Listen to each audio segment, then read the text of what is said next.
We are not home. This is not our final destination.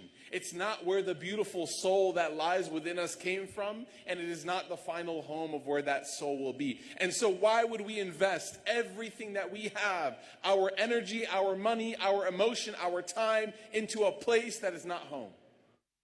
One of my teachers beautifully told me, he said, Abdurrahman, if I checked into a hotel, if you guys are checked into a hotel this weekend, imagine, he said, if I got to my room and I called some construction companies, I went to the Home Depot and I called some decorators and I ordered some new furniture and I renovated the entire hotel room.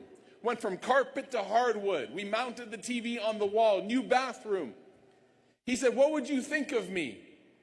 And I said, Sheikh, that would be kind of pointless because you're only there for 1 or 2 days.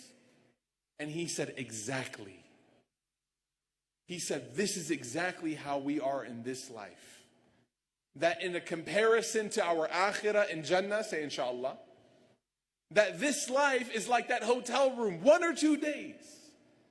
And so he said, you treat it nicely, you benefit from it. None of you go to the hotel and just sit there, I need to use the bathroom. Go. No, this is not my home.